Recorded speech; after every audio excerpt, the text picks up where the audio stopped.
तर आजच्या क्लासमध्ये वाय ऑर्गनायझेशन नीड्स डेव्हऑप्स स्पेशलिस्ट म्हणजे ऑर्गनायझेशनमध्ये डेव्हऑप्स इंजिनियरची का गरज आहे याबद्दल आपण पाहणार आहोत. तर आपण मागच्या सिनॅरिओवरही वापस येणार आणि यामध्ये आपण एक आरोग्य सेतू नावाचे एक ॲप बनवायचं होतं आपल्याला.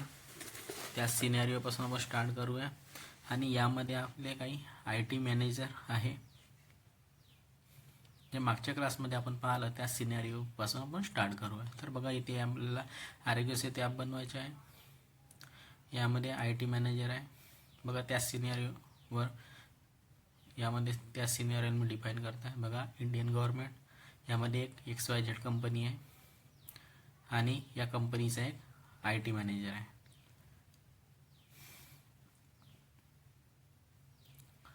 आणि इंडियन गव्हर्नमेंट म्हणजे हा एक सरकारी माणूस आहे,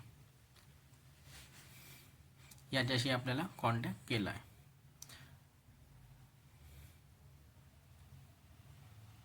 तर बघा IT मॅनेजर आणि हा एक सरकारी माणूस यांनी याच्याशी कॉन्टॅक्ट केलेला आहे.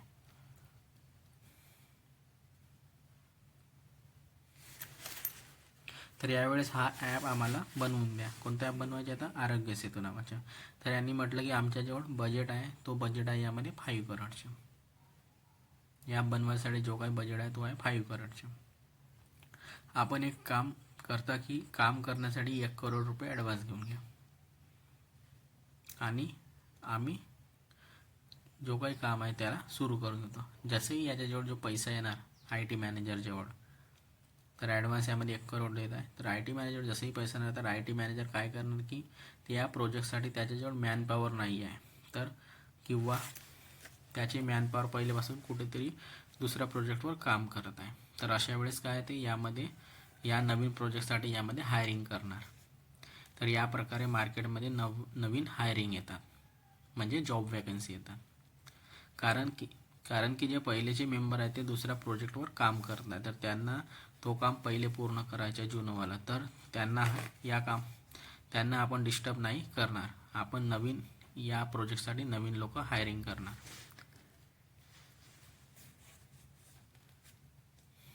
आणि या प्रोजेक्टसाठी नवीन हायरिंग घेऊ शकतो. तर यामध्ये या प्रोजेक्ट 6 महिने पण चालणार किंवा समोर पण चालणार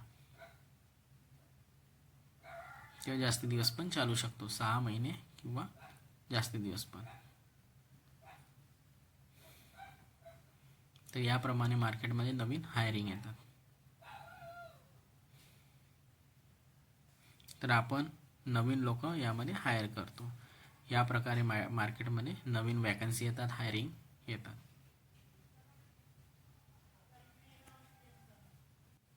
तर बघा यामध्ये नवीन लोक हायर करत आहेत. आता हे नवीन लोक हायर करणार, त्याची सॅलरी आपल्यानुसार सेट करणार या 5 करोडच्या बजेटमधून. यामध्ये जे काही नवीन हायरिंग करत आहे तर जो काही बजेट आहे प्रोजेक्टच्या, त्या प्रोजेक्टच्या बजेटमधूनच ह्या हायरिंगचं बजेट काढणार आहे ते.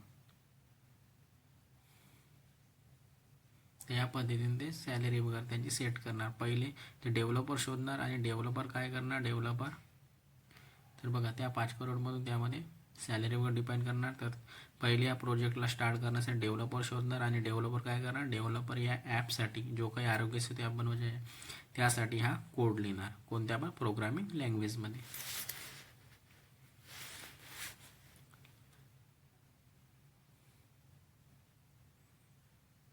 जी काही योग्य लँग्वेज असेल त्या प्रोग्रामिंग लँग्वेजमध्ये हा कोड लिहिणार डेव्हलपर.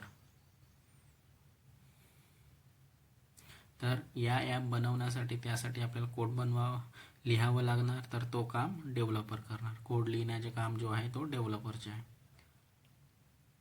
आणि तो काम डेव्हऑप्स इंजिनियरचं नाही आहे कोड लिहिण्याचं. जो डेव्हलपर आहे तो कोड लिहिणार तो ॲप बनवण्यासाठी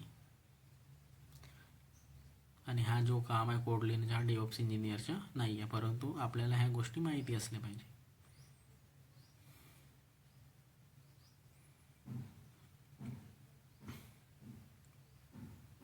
तर कोड बनवणारा जो व्यक्ती तो डेव्हलपर, तो वेगळा व्यक्ती असतो.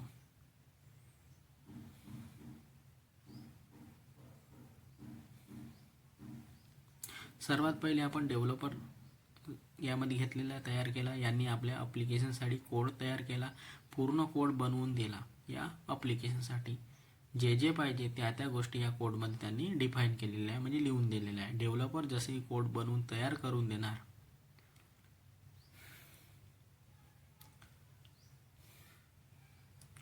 तर डेव्हलपर कोड पूर्णपणे लिहून देणार. त्यानंतर तो पाठवणार बिल्डसाठी, म्हणजे आता जो कोड पूर्ण रेडी झाला आता त्या कोडला बिल्ड करण्यासाठी पाठवणार. तर बिल्डमध्ये काय करतात, तर बिल्डमध्ये कोड आहे, तर कोड याच्या एक कच्ची पक्की वस्तू आहे. यामध्ये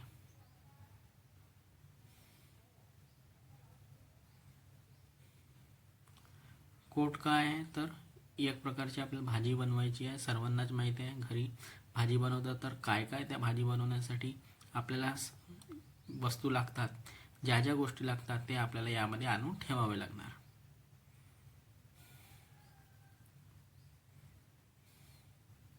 तर आता आपल्याला समजलं असणार कोडमध्ये काय आहे, की ज्या ज्या गोष्टी आपल्याला लागणार त्या त्या गोष्टी त्यामध्ये आपण डिफाईन करणार.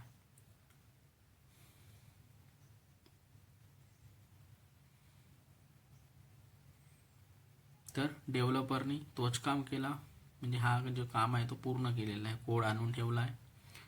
परंतु त्या कोडला आपण असंच नाही चालवू शकणार किंवा रन करू शकणार. तर त्या कोडला पहिले बिल्ड करावं लागणार. तर बिल्ड करण्याचे मीनिंग आहे की यामध्ये पूर्णपणे आपल्याला भाजी बनवावी लागणार. जसं जेवण करण्यासाठी आपल्याला भाजी लागते योग्य प्रकारे, त्या पद्धतीने याला बिल्ड करण्यासाठी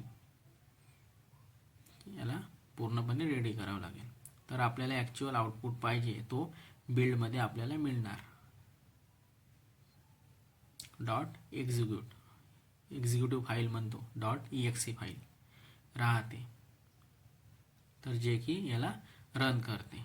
जेव्हा .exe फाईल राहणार तेव्हा याला रन करणार.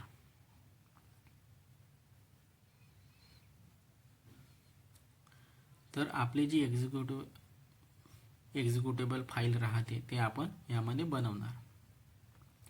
आपण आपल्या कोडमधून एकदम एक्झिक्युटेबल फाईल बनवून ते रन करतो.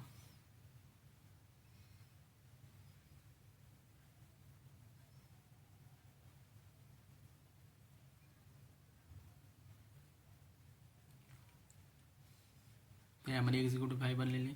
आता ती फाईल बनल्यावर असंच नाही की कस्टमरला देऊन देणार, आपण पण स्वतः टेस्टिंग करणार.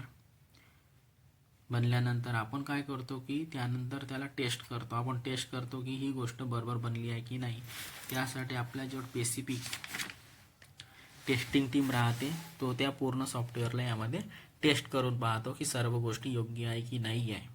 या पद्धतीने यामध्ये टेस्ट करतो आणि योग्य नसेल तर त्यामध्ये चेंजेस करून योग्य रीतीने बनवून देतो. तर यामध्ये पूर्णपणे टेस्ट करणार.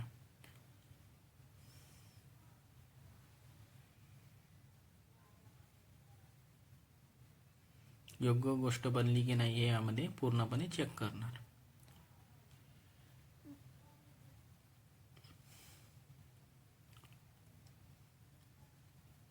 आणि ही टेस्टिंग टीम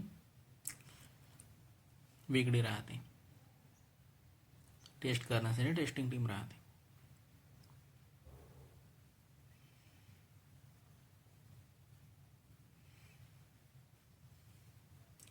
तर टेस्ट करतात, जे टेस्ट करतात की सपोज आरोग्य सेतू आहे जसं की सॉफ्टवेअर आहे,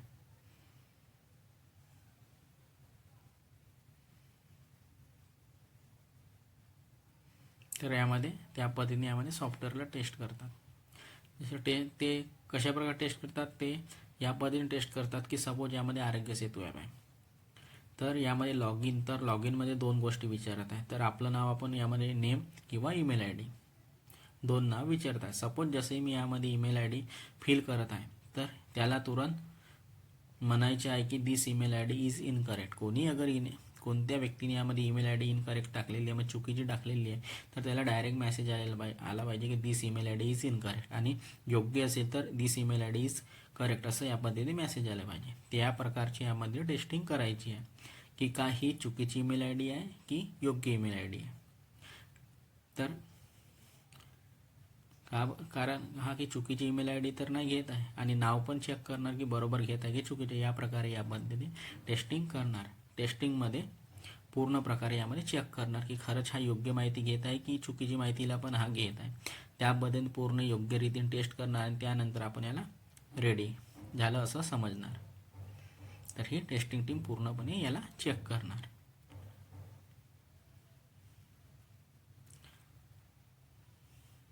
आता यामध्ये पूर्ण प्रकारे चेक झाल्यावर आपण त्याला पाठवू क्वालिटी ॲश्युरन्सकडे, म्हणजे QA कडे शॉर्ट फॉर्म मध्ये.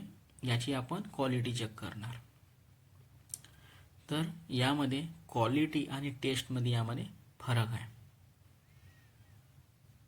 तर बघा त्याबद्दल पण मी फरक काय आहे त्याबद्दल पण यामध्ये समजून सांगतो.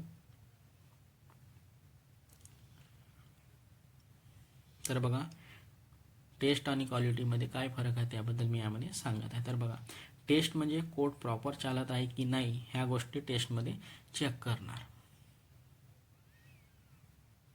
यामध्ये लिहून देतात टेस्ट अँड क्वालिटीमध्ये फरक आहे. तर बघा टेस्ट म्हणजे कोड प्रॉपर चालत आहे की नाही यामध्ये आपण टेस्टमध्ये या गोष्टी चेक करणार.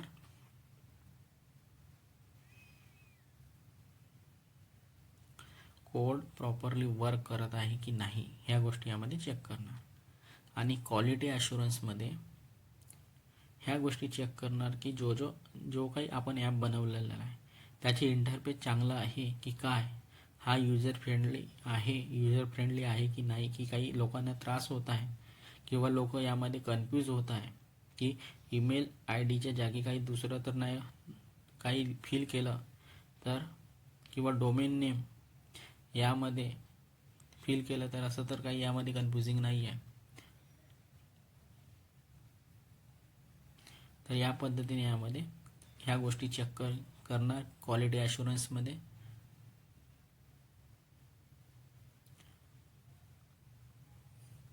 ह्याची इंटरफेस चेक करणार युजर फ्रेंडली आहे की नाही आहे, त्यामध्ये आम्ही काही कन्फ्युजिंग आहे की नाही आहे, ईमेल ID जे डोमेन नेम टाकलं तर ह्या घेतो की नाही घेत, किंवा काही यामध्ये काही आणखी कन्फ्युजिंग आहे, या प्रकारचे यामध्ये गोष्टी चेक केल्या जातात क्वालिटी ॲश्युरन्समध्ये.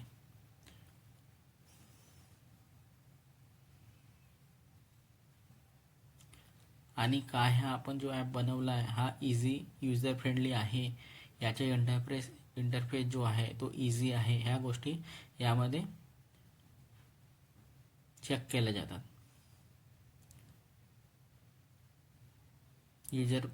जो युजर इंटरफेस आहे तो पाहण्याचे इंटरेस्टिंग आहे की नाही ह्या सर्व गोष्टी यामध्ये चेक केल्या जातात क्वालिटी ॲश्युरन्समध्ये.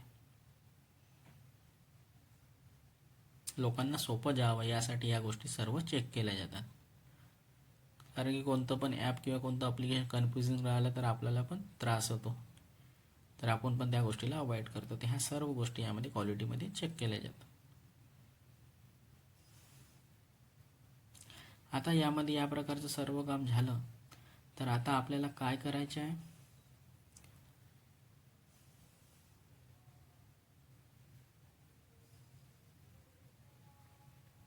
आता जो आपला IT मॅनेजर आहे या ॲप्लिकेशनला आपल्या स्वतःच्या सर्व्हरवर, जो आपला IT मॅनेजर आहे तो पहिले आपल्या स्वतःच्या सर्व्हरवर त्या ॲप्लिकेशनला डिप्लॉय करणार.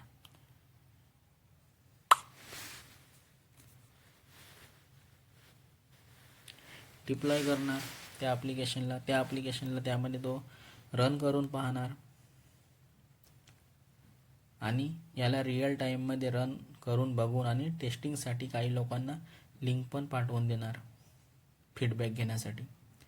तर आपल्या सर्व डिप्लॉय करणार, रन करणार, रिअल टाईममध्ये याला चेक करून पाहणार, रन करून पाहणार, टेस्टिंगसाठी काही लोकांना याची लिंक पण पाठवून देणार आणि फीडबॅक घेणार आणि यामध्ये लॉग इन पण करणार.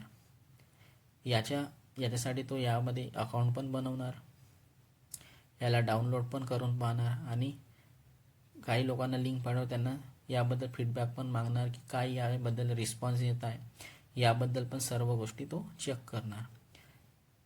यामध्ये काही लोक अकाउंट पण बनवणार आणि त्यांना काही एरर येत आहे तर त्यांना काही एरर येत आहे तर ते पण बघणार की त्यांना काही त्रास तर न होत आहे. या त्यांची लोकेशन पण यामध्ये डिटेक्ट करत आहे की नाही करत आहे ह्या गोष्टी पण चेक करणार.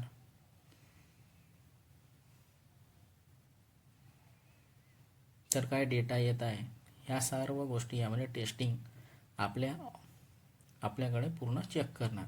ऑफशोअर म्हणजे आपल्या त्या स्वतःच्या डेटा सेंटरच्या जे साईड आहे त्यावर तो करून पाहतात.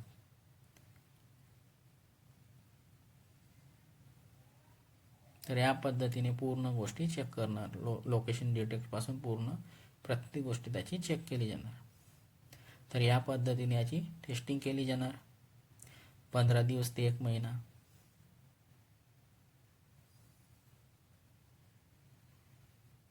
आणि जेव्हा तो पूर्णपणे चेक होतो तेव्हा तो ॲप्लिकेशन किंवा ॲप तो रेडी होऊन जातो. तर यामध्ये ऑफशोअर म्हणजे जे स्वतःच्या साईडला चेक करून पाहतात त्याला म्हणतात ऑफशोअर. तर या पद्धतीने 15 ते 1 महिना त्या ॲप्लिकेशनची टेस्टिंग केली जाते आणि त्यानंतर तो ॲपला रेडी केला जातो. आणि आता त्याला रेडी झाला तर तेव्हा त्या ॲप्लिकेशनला तर बघा यामध्ये 15 ते 1 महिने यामध्ये टेस्टिंग केली. आता तो ॲप्लिकेशन पूर्णपणे वाटत आहे की योग्य आहे तर तेव्हा त्या ॲप्लिकेशनला डिप्लॉय करणार.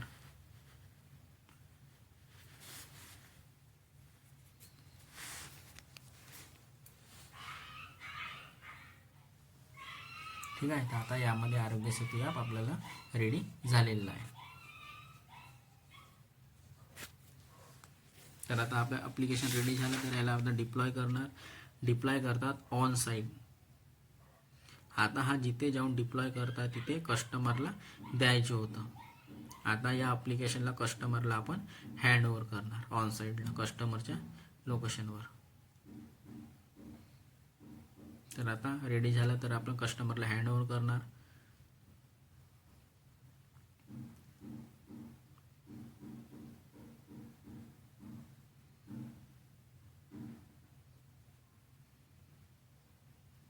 परंतु यामध्ये असं नाही की कस्टमरला आपण ॲप्लिकेशन असंच देऊन देणार. तर जसं की मी ॲप्लिकेशन बनवलं आहे तर आता यामध्ये आपण जसं की डायरेक्टच त्याला ॲप्लिकेशन आपण त्या कस्टमरला देऊन देणार. तर असं नाही आहे की घ्या तुमचं ॲप्लिकेशन आणि तुम्ही पहा आणि तुम्ही कोणत्या व्यक्तीच्या हाताने सर्व्हरमध्ये इन्स्टॉल करून घ्या. तर असं यामध्ये नाही होणार. तर यामध्ये असंही काही ह्या गोष्टी असं नाही होणार की डायरेक्ट ॲप्लिकेशन देऊन देणार आणि तुम्ही डिप्लॉय करा आणि तुम्हीच रन करून बघा. तर असं यामध्ये नाही होणार. तर यामध्ये कशा पद्धती होणार तर ॲप्लिकेशन आपण बनवलं आहोत. यामध्ये ज्या कंपनीने पण ॲप्लिकेशन बनवलेलं आहे तर डिप्लॉय पण त्याला आपणच करून देऊ.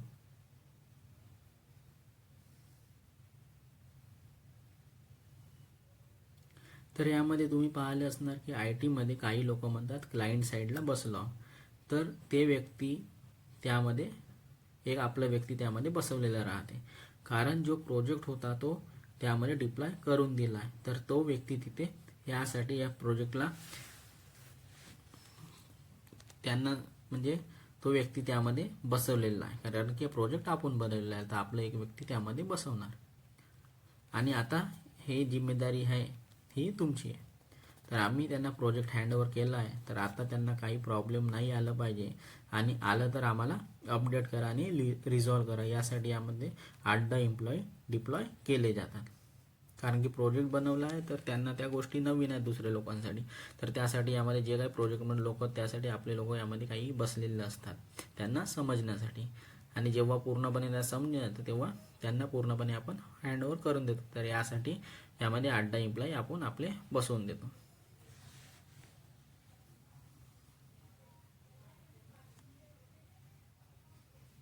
आणि यामध्ये काही प्रॉब्लेम आला तर अपडेट करणार आणि त्या प्रॉब्लेमला रिझॉल्व करणार. यासाठी यामध्ये 8-10 एम्प्लॉई आपण यामध्ये डिप्लॉय केलेले असतात. यामध्ये मी आपल्याला एक एक टर्म सांगत आहे समजून.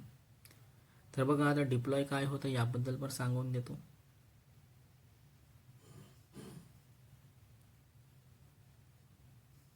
तर बघा डिप्लॉय काय होतो,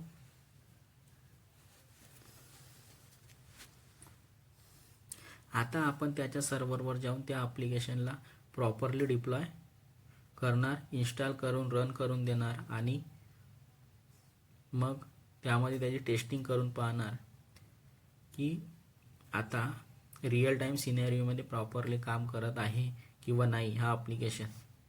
कारण आपण आपल्याकडे टेस्ट पूर्ण केलेला आहे, पूर्णपणे रेडी केलेला आहे. मॅक्झिमम केसेसमध्ये या प्रकारचे इश्यू येत नाही आणि एरर पण नाही येत. तर क्लायंट साईडला जाऊन आपण त्याला डिप्लॉय करणार. तर या पद्धतीने आपण त्यांचे ॲप्लिकेशन क्लायंट साईडला जाऊन डिप्लॉय करून देणार. आपल्याकडे पूर्ण टेस्टिंगला सर्व रेडी झालं तर आता आपण क्लायंट साईडला जाऊन या प्रकारे तो ॲप्लिकेशन आहे तो डिप्लॉय करून देणार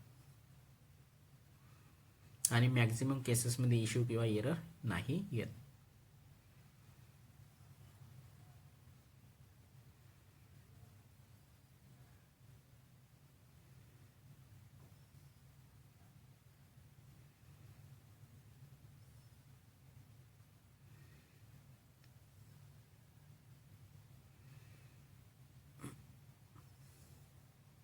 आणि आता क्लायंट साईडला तो ॲप्लिकेशन पूर्ण रेडी आहे तर डिप्लॉय करून द्यायचे. आता डिप्लॉय केल्यानंतर जो समोरचा काम आहे तो आहे मेंटेनन्सचा.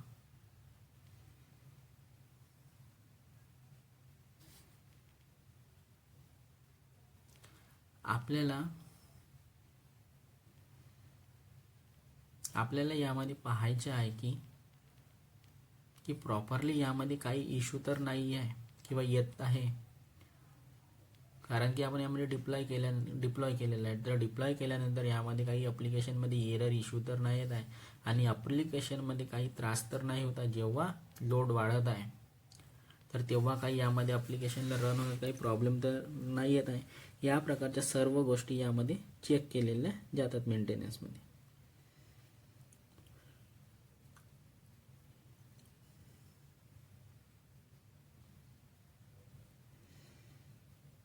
आणि याच्यासोबत यामध्ये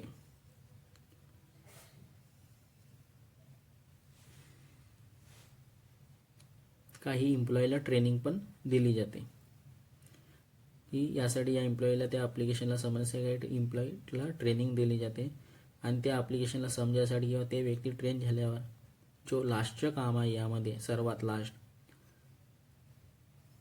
त्या ॲप्लिकेशनला जो ॲप्लिकेशन रेडी करून त्यासाठी आपण या एम्प्लॉईला ट्रेनिंग पण देणार. आणि ते व्यक्ती पूर्ण ट्रेन झाल्यानंतर यामध्ये जो लास्टचं काम आहे म्हणजे सर्वात शेवटचं जो काम आहे तो आहे मॉनिटरिंगचा.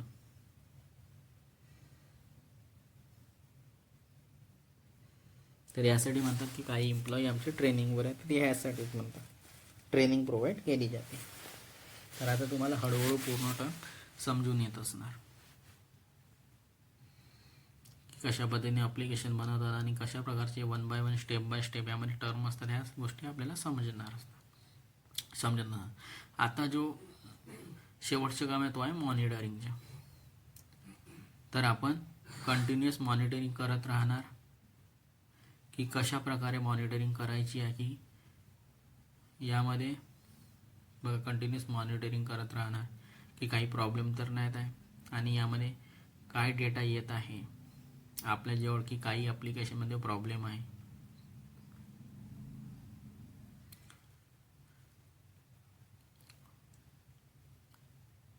की ज्याच्यापासून ॲप्लिकेशन बनवलं आहे त्याला सांगू शकता की आपण स्वतः मॉनिटर करू.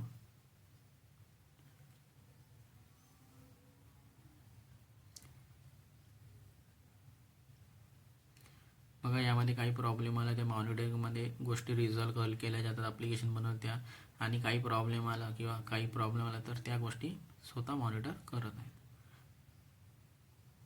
आणि मॉनिटरमध्ये काही प्रॉब्लेम आला तर त्याला सॉल्व्ह केला जाणार आणि पूर्ण काम झाल्यावर सुद्धा आपण त्याला यामध्ये मॉनिटर करत राहू कस्टमरच्या साईडनी. त्यासाठी यामध्ये ज्या कंपनीने ॲप्लिकेशन बनवलं त्यासाठी ते यामध्ये चार्ज करणार. आमच्यापासून मेंटेनन्स मॉनिटर होत आहे तर आम्ही पाहत राहू. तर तुम्हाला जो ॲन्युअल जो चार्जेस द्यावा लागेल ॲन्युअल मेंटेनन्स तर ते याला ॲग्रीमेंट असतो, SLA असतो यासाठी, सर्व्हिस लेव्हल ॲग्रीमेंट. तर तो यामध्ये ते मेंटेनन्स वगैरे सर्व गोष्टी ते पाहणार. तर त्यासाठी ॲन्युअल चार्जेस, यासाठी चार्जेस घेणार ॲन्युअली. यासाठी SLA बनवलेला असतो, एक ॲग्रीमेंट असतो तो SLA. मेंटेनन्सच्या चार्जेस घेतले जातात. तर हा पूर्ण जो प्रोसिजर आहे तो यामध्ये स्टँडर्ड प्रोसिजर आहे.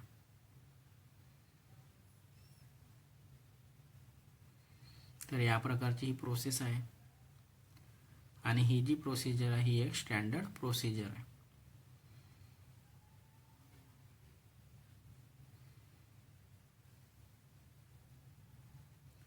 कोणत्या पण ॲप्लिकेशनला बनवण्यासाठी किंवा कोणत्या पण सॉफ्टवेअर इंडस्ट्रीमध्ये यूज केला जातो या प्रोसिजरला.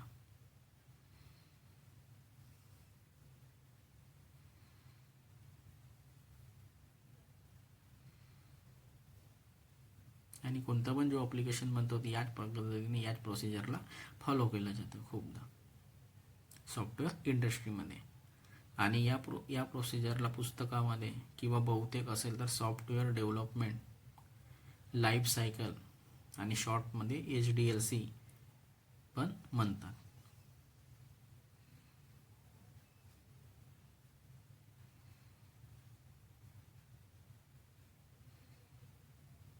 Software development life cycle, short form आहे HDLC. परंतु पुस्तकात कधी कधी थोडंसं वेगळे पॉईंट असतात, परंतु हे जे पुस्तकात लिहिलं ही यामध्ये ही एकच गोष्टी आहे, सॉफ्टवेअर डेव्हलपमेंट लाईफ सायकल, आणि ही प्रोसिजर ही सेमच राहते HDLC. तर आता यामध्ये ॲप्लिकेशन बनवण्यासाठी जे काही स्टेप्स आहेत त्यामध्ये मी लिहून देत आहे.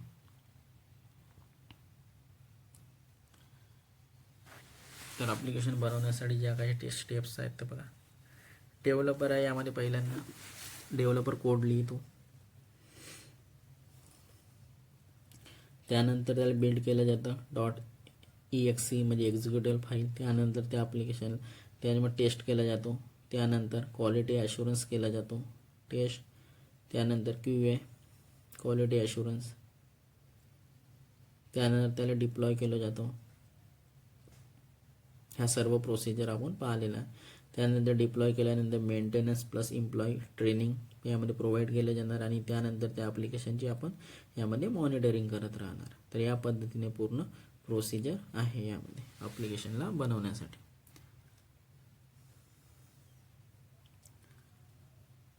तर ही पूर्ण प्रोसिजर ॲप्लिकेशनला बनवण्यासाठी.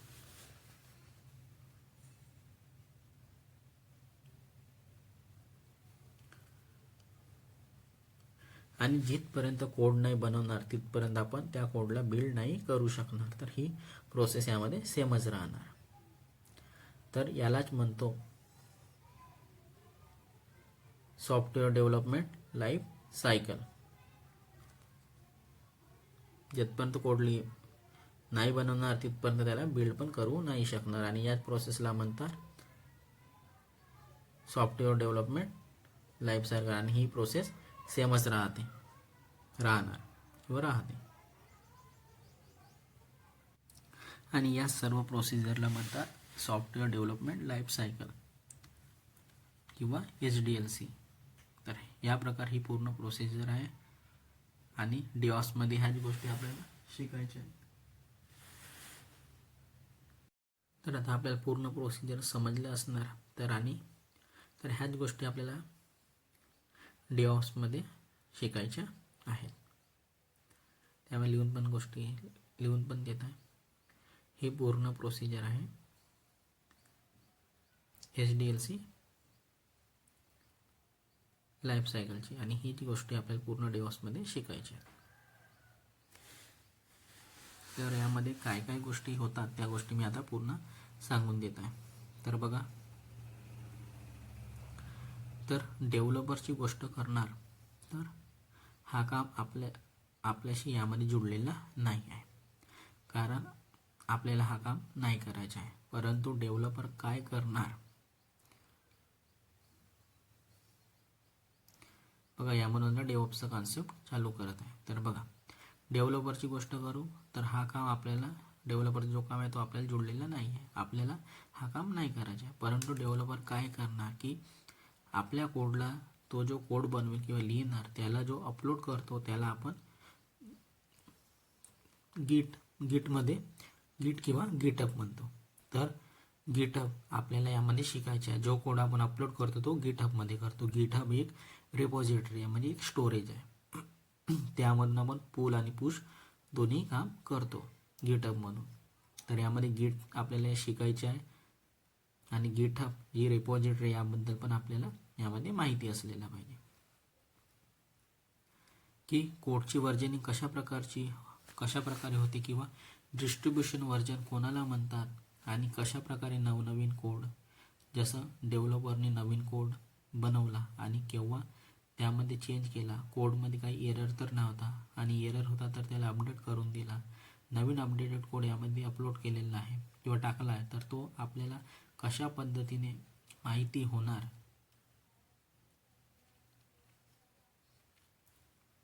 की यामध्ये हा नवीनवाला कोड आहे आणि हा यामध्ये जुना कोड आहे. तर ह्या गोष्टी आपल्याला माहिती असायला पाहिजे. याच्यासाठी आपल्याला यामध्ये गिट शिकावं लागणार आहे आणि गिटच्या पण खूप साऱ्या कमांड्स आहेत. तर ह्यासाठी यामध्ये गिट आपल्याला शिकणं आवश्यक आहे, कारण की डेव्हलपची जी सुरुवात आहे ते गिटपासूनच यामध्ये करतो.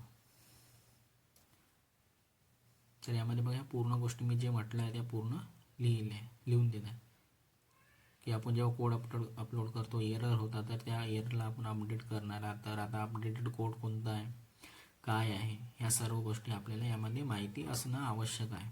किंवा नवीनवाला कोड कोणतं, जुनंवाला कोड कोणतं, ह्या सर्व गोष्टी आपल्याला माहिती असणं आवश्यक आहे. तर यासाठी आपल्याला यामध्ये गिट शिकायचे आहे आणि नवीन कोड जो आहे किंवा जुना कोड तो गिटहबमध्ये आपण अपलोड करतो नवीन कोडला. पुश आणि पुलच्या यामध्ये कॉन्सेप्ट आहे. तर आपल्याला ह्या गोष्टी आपल्याला यामध्ये माहिती असणं आवश्यक आहे. तर त्यासाठी गिटचे कॉन्सेप्ट जे असतात ते पूर्णपणे क्लिअर असणं आवश्यक आहे. तर त्यासाठी गिट शिकणं खूप इम्पॉर्टंट आहे, कारण की यामध्ये जी सुरुवात होती ती गिटपासूनच होते आणि गिटचं कशाप्रकारे इन्स्टॉल करतात त्या गोष्टी पण मी यामध्ये आपल्याला सांगणार आहे. स्टेप बाय स्टेप मी तुम्हाला डेव्हलप्स पूर्णपणे शिकवून देणार आहे.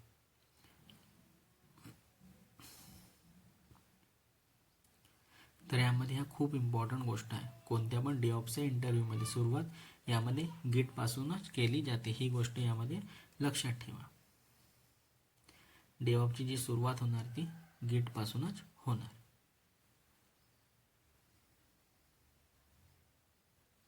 आणि इंटरव्ह्यूची जी पण सुरुवात आहे ती गिटपासूनच यामध्ये केली जाते. तर जो गिट आहे तो डेव्हलपर लेवलवर काम करतो, परंतु यामध्ये कोड आपल्याला नाही लिहायचे आहे.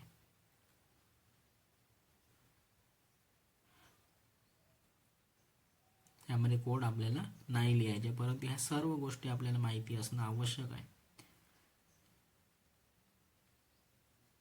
कारण की नॉलेज असणं कधीही वाया नाही जात. तर ह्या सर्व गोष्टीचे आपल्याला नॉलेज असणं आवश्यक आहे.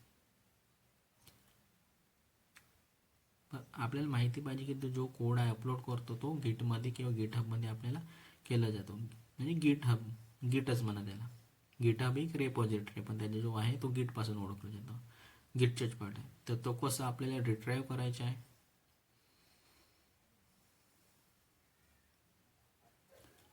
जो आपल्याला अपलोड केलेला कोड कशा प्रकारे रिट्राईव्ह करायचा आहे, कशा प्रकारे ॲक्सेस करायचा आहे, कोणता कोड जुना आहे नवीन आहे, कोणतं कोड त्यामध्ये लिहिलं आहे, कोणतं कोड अपडेट केला आहे, कोणत्या कोडमध्ये काही चेंजेस केलेले आहे, ह्या सर्व गोष्टी आपल्याला समजायला यायला पाहिजे. तर यासाठी गिटचे कॉन्सेप्ट किंवा गिट आपल्याला येणं खूप आवश्यक आहे. तर यासाठी आपल्याला गिट शिकायचं आहे.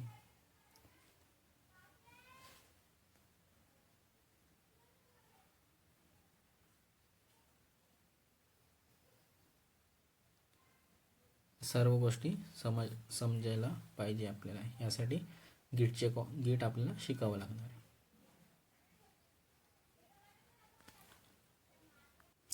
तर यामध्ये गिट आपल्याला शिकायचे आहे, परंतु कोड आपल्याला यामध्ये नाही बनवायचे आहे.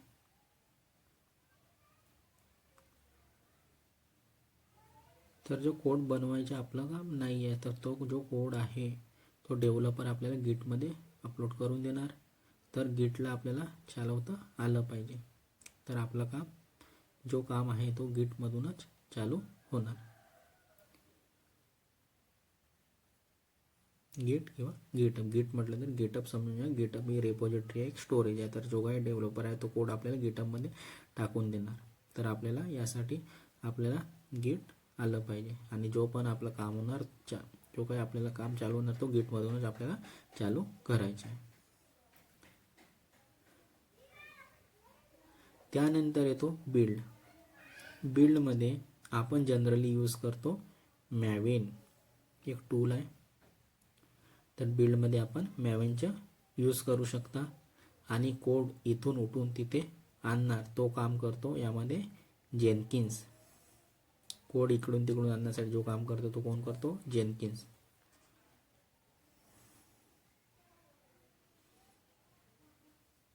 तर जेनकिन्स काम करतो याच्यामध्ये कनेक्शनचं, की त्यांनी कोड उठून यामध्ये आणलेला आहे, इथून उठून कोड दिला, हे सर्व काम कोण करतो? जेनकिन्स करतो. तर यामध्ये बघा स्टेप लिहून देतो. Developer, build, test equal to Jenkins. तर यामध्ये मॅवेन काम करतो, बिल्ड करण्यासाठी मॅवेन काम करतो. आणि जो टेस्ट जो आहे तो टेस्टिंगसाठी सेलेनियम हे टूल खूप पॉप्युलर आहे. तर टेस्टिंगसाठी जो टूल पॉप्युलर आहे तो आहे सेलेनियम. परंतु हा आपल्याला यामध्ये शिकायचा नाही आहे, कारण हा पूर्ण अलग आहे. याच्यासाठी सेलेनियमसाठी जावाचं नॉलेज असणं आवश्यक आहे, आणि हा आपल्या कामाचे पण नाही आहे, कारण की जी टेस्टिंग टीम राहते ही वेगळी राहते. कारण टेस्टिंगची जी पूर्ण टीम राहते ती अलग राहते, आणि हा डेव्हऑप्सचा पण पार्ट नाही आहे. टेस्टिंग टीम वेगळी राहते.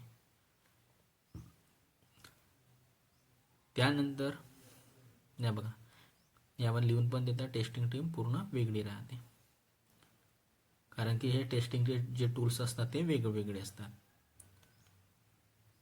आणि हा डेव्हऑप्सचा पार्ट नाही आहे.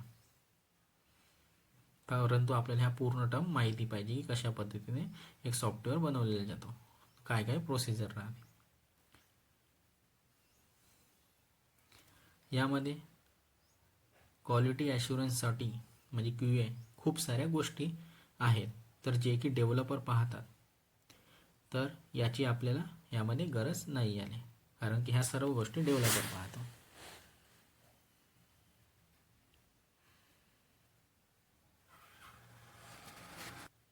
ठीक आहे, एवढं आपल्याला कॉन्सेप्ट समजलं असणार यामध्ये. आता यामध्ये डिप्लॉयची गोष्ट करू तर ही गोष्ट खूप इम्पॉर्टंट आहे. याच्यामध्ये इम्पॉर्टंट टूल आता मार्केटमध्ये चालत आहे. तर यामध्ये जे चालत असलेले आहेत ते यामध्ये जे शेप आहे, यामध्ये जे टूल्स आहे डिप्लॉयसाठी ते आहे शेप, पपेट, ॲन्सिबल. पण यामध्ये आपल्याला शिकायचे आहे. शेप ॲन्सिबल दोन्ही इम्पॉर्टंट आहे. यामध्ये डिप्लॉयमेंटमध्ये डाकरचा पण यूज केलेला जातो, म्हणजे कंटेनरायझेशन, आणि क्युबरनेटचं पण आपण यामध्ये यूज करू शकतो.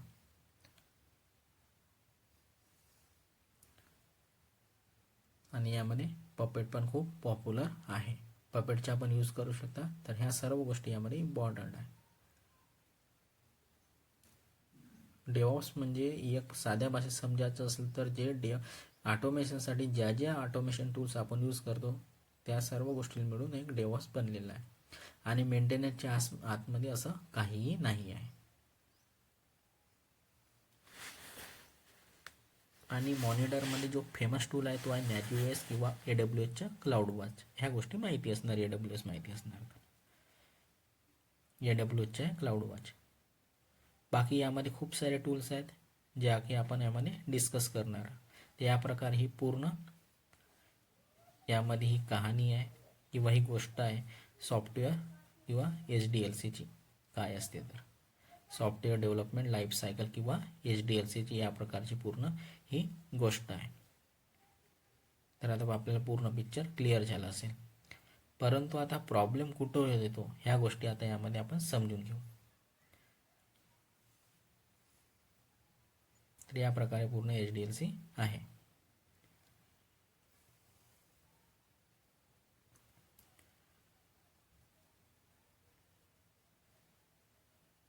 तर HDLC काय असते आता आपल्याला समजलं असणार. तर आता प्रॉब्लेम कुठे येतो ह्या गोष्टी यामध्ये आपण समजून घेऊ. तर बघा यामध्ये काही लोकांनी यामध्ये काम स्टार्ट केलेलं आहे आणि यांनी कोड बनवलेला आहे. कोड बनवला, डेव्हलपरनी पहिले कोड बनवला, सर्व काम करून बिल्ड पण झाला.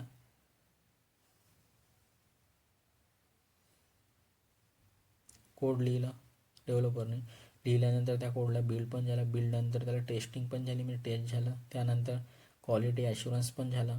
आता सर्व काम झाल्यानंतर म्हणतात की मला दुसरं काही बनवायचं आहे, हा ॲप्लिकेशन नाही पाहिजे, मला यामधून दुसरं काही बनवायचं आहे. तर अशा वेळेस काय होणार की या प्रकारची जी पूर्ण आपली जी मेहनत आहे हे पूर्ण वाया जाणार. एवढं सर्व झाल्यानंतर तो म्हणतो व्यक्ती की मला दुसरं काही बनवायचं आहे, हा ॲप्लिकेशन नाही पाहिजे. तर अशा वेळेस काय होणार, आपली जी काही पूर्ण मेहनत करते ही पूर्ण वाया जाणार. ही ओल्ड मेथड होती. अशा वेळेस यामध्ये ह्या जुन्या मेथडमध्ये पॉसिबल नव्हतं की पूर्ण काम झाल्यानंतर सर्व झाल्यानंतर यामध्ये ॲप्लिकेशनचे कोडचं दुसरं काही वेगळं बनवून देणं. यामध्ये ह्या सर्व गोष्टी ह्यामध्ये पॉसिबल नव्हत्या जुन्या मेथडमध्ये.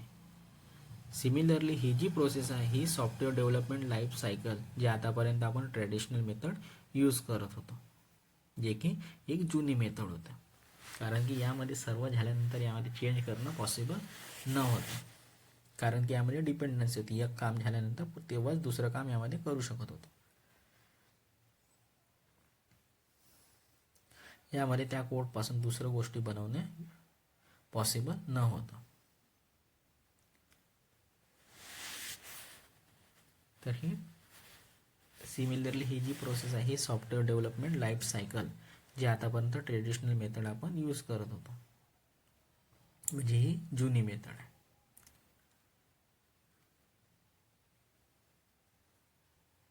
लिहून पण देतं ही जी प्रोसेस आहे ही सॉफ्टवेअर डेव्हलपमेंट लाईफ सायकल जे की आतापर्यंत आपण जी काही ट्रेडिशनल मेथड यूज करतो तो ती आहे.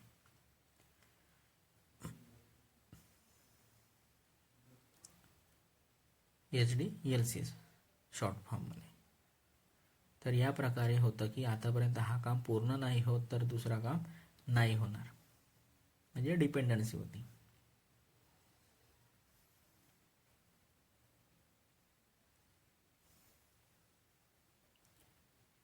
तर या प्रकारे या पद्धतीने काम होत होतं की आतापर्यंत हा काम पूर्ण नाही होत तोपर्यंत या पद्धतीने दुसरं काम नाही होणार. जेव्हा एक काम पूर्ण होणार तेव्हा दुसरं काम पूर्ण होणार. तर एवढ्या गोष्टी समजल्या असणार. तर ही मेथड कशी होती, जुनी होती. जेव्हापर्यंत डेव्हलपर कोड नाही बनवणार तिथपर्यंत त्या कोडला बिल्ड पण नाही करणार. जेव्हा बिल्डचं काम होणार तेव्हाच टेस्टवाला काम यामध्ये होणार. म्हणजे एक प्रकारे एक डिपेंडन्सी होती, स्टेप बाय स्टेप होतं पूर्ण.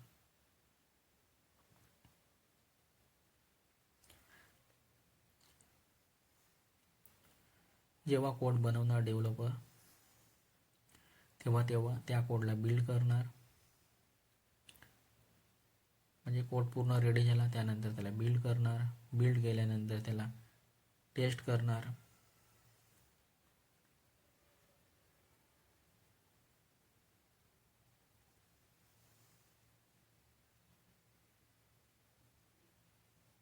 टेस्टचं काम पूर्ण नाही होतं यामध्ये क्वालिटी ॲश्युरन्सचं काम होणार, म्हणजे QAचं काम होणार. तर ह्या पद्धतीने पूर्ण डिपेंडन्सी राहिली आहे. आणि यामध्ये म्हणतो की कोणी मला दुसरं यामध्ये हा कोड नाही, दुसऱ्या यामध्ये दुसरं वस्तू बनवून पाहिजे, तर ह्या गोष्टी यामध्ये पॉसिबल नव्हत्या. तर या पद्धतीने आपण एक कामाला पूर्ण करत चालत होतो.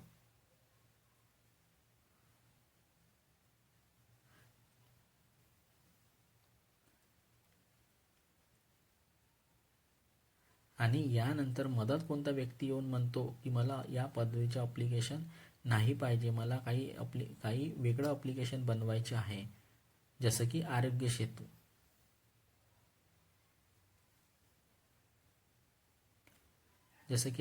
आपल्याला बनवायचे आहे. तर यामध्ये कोणत्या व्यक्ती दुसरं काही चेंजेस करायचे आहे. जसं ईमेल आय डीच्या जागी यामध्ये आधार कार्ड आपल्याला टाकायचं होतं. तर आणि याला व्हेरीफाय करायचे आधार कार्ड टाकून. तर ह्या गोष्टी चेंजेस करणं, जसं ईमेल आय डी, आता ईमेल आय डीला चेंज करून यामध्ये आधार कार्ड यामध्ये टाकायचे आहे आणि त्याला व्हेरीफाय करायचे. तर ह्या साऱ्या खूप गोष्टी यामध्ये त्रासदायक होत्या. ईमेल आय डी जागी आधार कार्ड टाकून व्हेरीफाय करायचं होतं. तर ह्या असं कोणी वेळेवर व्यक्ती येऊन अशा पद्धतीने चेंजेस करून तर ह्या गोष्टी यामध्ये पॉसिबल नव्हत्या, त्रासदायक होत्या. तर या प्रोसिजरच्या अकॉर्डिंग यामध्ये सर्व कोड लिहिलं गेलं होतं आणि याच्या अकॉर्डिंग काम होत होता. म्हणजे पूर्ण कोड झाला आणि त्याच्यानुसार यामध्ये काम होतं. आणि यामध्ये ईमेल आय डी जागी कोणी म्हणतो की मला आधार कार्ड टाकायचे आहे आणि व्हेरीफाय करायचं, ते ह्या गोष्टी यामध्ये चेंजेस करणं पॉसिबल नव्हत्या आणि हा काम यामध्ये खूप त्रासदायक होतं.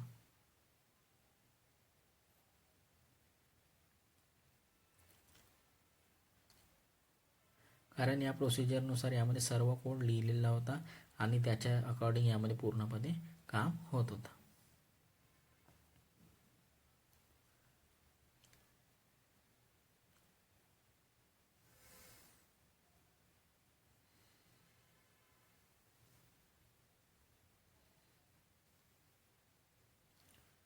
तर आता ह्या पूर्ण प्रोसिजर आपल्याला समजलं असेल की ओल्ड मेथडमध्ये काय होत होतं आणि डेऑप्स, आणि याचा सर्वात जो सोल्युशन होता तो होता डेऑप्स. म्हणून डेऑप्स इंजिनियरची खूप मार्केटमध्ये मागणी आहे, कारण की या जुन्या मेथडमध्ये पॉसिबल नव्हतं. तर यामध्ये जो प्रॉब्लेम होता की यामध्ये काय प्रॉब्लेम होता की आपला कोड एक वेळा लिहिला गेला तर ती जी प्रोसेस होऊन जातो त्यानंतर यामध्ये चेंजेस नाही करू शकत होतो. एक वेळा कोड लिहिला आणि त्याच्यानंतर जी प्रोसेस होऊन त्यामध्ये चेंज नाही करू, त्यासाठी क्लायंटला पण खूप त्रास होत होता आणि आपल्याला पण यामध्ये खूप त्रास होतो. एवढ्या प्रमाणात मेहनत करून सुद्धा तो व्यक्ती म्हणतो की मला या प्रकारचे अप्लिकेशन नाही पाहिजे, या ॲप्लिकेशनमध्ये मला चेंजेस करायचे आहे. तर त्यावेळेस ह्या गोष्टी यामध्ये पॉसिबल नव्हत्या, कारण आपण जो मॉडेल यामध्ये फॉलो करत होतो तो होता स्टेप बाय स्टेप मेथड किंवा वॉटरफॉल मॉडेल.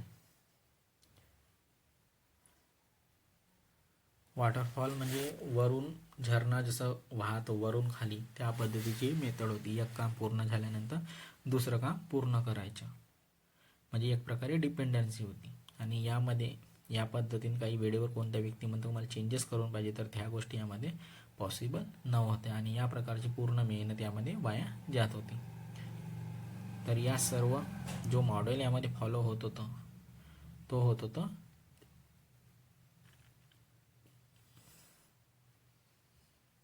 त्यामध्ये ह्या गोष्टी लिहून देत आहे. यामध्ये आता म्हणतो की मला या प्रकारचे ॲप्लिकेशन नाही पाहिजे, यामध्ये मला काही चेंजेस पाहिजे.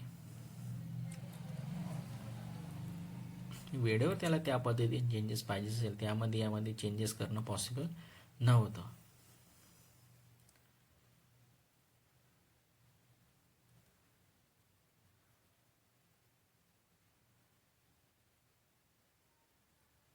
ही ओल्ड मेथड होती आणि या ओल्ड मेथडचं नाव होतं, जो काही आपण मॉडेल फॉलो करतो त्या मॉडेलला म्हणतो वॉटरफॉल मॉडेल किंवा स्टेप बाय स्टेप मेथड किंवा मॉडेल.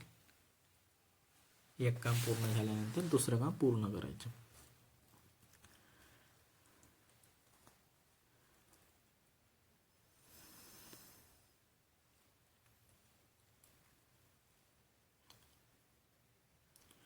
Waterfall model.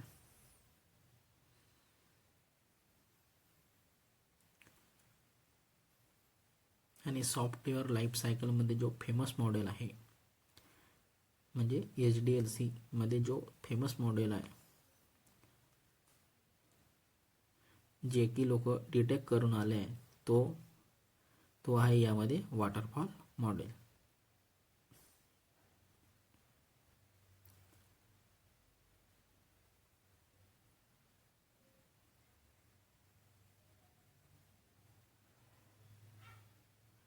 आहे वॉटरफॉल मॉडेल.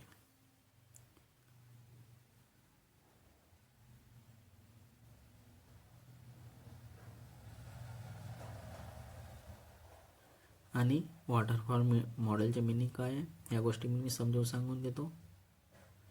जो वॉटरफॉल मॉडेलचा जो मिनिंग आहे तो आहे झरणा, म्हणजे पहाडावरून कशा पद्धतीने झरणा वाहतो, स्टेपमध्ये वाहतो, पाणी झरण्याच्या प्रवाहामध्ये वाहतो. तर हा पाणी खालच्या प्रवाहामध्ये वाहतो, वरच्या प्रवाहामध्ये कधीच वाहू शकणार नाही किंवा वाहू शकत नाही, म्हणून याला वॉटरफॉल मॉडेल म्हणतात. आता यामध्ये तुम्हाला समजलं असेल. बघा यामध्ये चित्र पण काढून दिलेलं आहे. वरून खाली, जसं मी ग्लासमध्ये वर पाणी फेकलं तर कसं वरून खाली येतो, किंवा एखादी बोट्यावरून पाणी बघा असं फेका बरं, तर कधीही फेका तर म्हणजे असं पाणी टाकलं फरशीवर जातं, तो वरून खालच्या लेवलमध्ये चालला जातो, म्हणजे झरणाच्या प्रवाहामध्ये चालला जातो स्टेप बाय स्टेप. म्हणजे जशा आपल्या पायऱ्या असतात त्या पद्धतीने बघा वरून पाणी टाकलं तर खाली पायऱ्यानुसार 1 बाय 1 अशा पद्धतीने खाली येतो. म्हणजे पाणी जो कधी आहे वरून खालीच वाहतो, खालून वर कधीच नाही वाहू शकत. तर यालाच आपण वॉटरफॉल मॉडेल म्हणतो.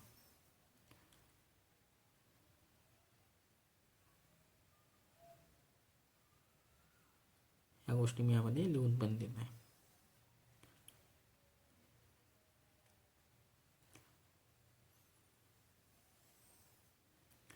म्हणून ज्याला वॉटरफॉल मॉडेल म्हणतात.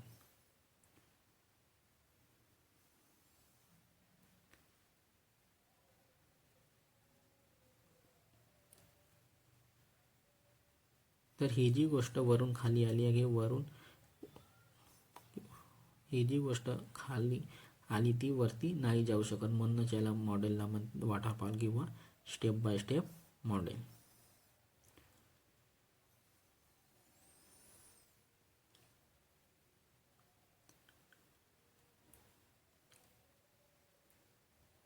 या मॉडेलमध्ये मागे वापस जाणं पॉसिबल नाही आहे आणि या कोडला चेंज करणं पॉसिबल नाही आहे. आता हा खूप मोठा यामध्ये प्रॉब्लेम होऊन गेला, तर काही यामध्ये कोडमध्ये चेंजेस नाही करू शकत. आणि आजच्या तारखेला कोणीच असं नाही पाहत की फ्युचरमध्ये ॲप्लिकेशनमध्ये चेंजेस नाही करू शकलो पाहिजे, कारण की कधीही काही चेंजेस करू शकतात आणि यामध्ये आपण जुनं कोड पण यूज करता आलं पाहिजे. या पद्धतीच्या गोष्टी असतात, कारण की जुनं कोड यूज करून नवीन त्यामध्ये काही थोडंसं चेंजेस करून नवीन गोष्टी झाली तर आपलं पण वेळ वाचतो आणि खर्च पण कमी होतो. या पद्धतीच्या फ्युचरमध्ये ॲप्लिकेशनमध्ये चेंजेस करू शकलो पाहिजे, त्या पद्धतीचे पण पाहिजे. आणि ॲप्लिकेशनमध्ये चेंजेस करू शकलो पाहिजे. आणि याच मॉडेलला समोर चेंजेस केलं आणि नवीन मॉडेल सोबत यामध्ये आलं, या मॉडेलला म्हणतात अजाईल मेथोडॉलॉजी. याच मॉडेलमध्ये आपण काही चेंजेस केलं आणि नवीन मॉडेल जो आलेला आहे त्या मॉडेलला आपण म्हणतो अजाईल मेथोडॉलॉजी. आणि हे अजाईल जी मेथोडॉलॉजी या गोष्टीला आपण समोरच्या क्लासमध्ये पाहणार आहोत. तर यामध्ये काय माझ्याकडून काही शिकवताना काही थोडंफार चुकलं असेल तर मी माफी मागतो, कारण की मी पण तुमच्यामधलाच एक आहे. मला जेवढं कॉन्सेप्ट माहिती आहे त्याबद्दल मी पण तुम्हाला शिकवत आहे.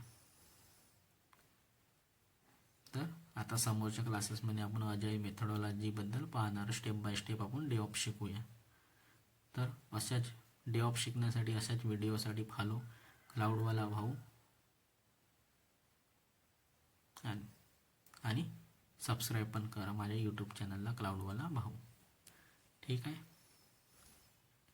शॉर्ट्स पण मी अपलोड करत आहे डेव्हऑप्सबद्दल, त्या गोष्टी पण तुम्ही शिकू शकता. तर फ्रेंड्स, या व्हिडिओमध्ये एवढंच. Bye bye.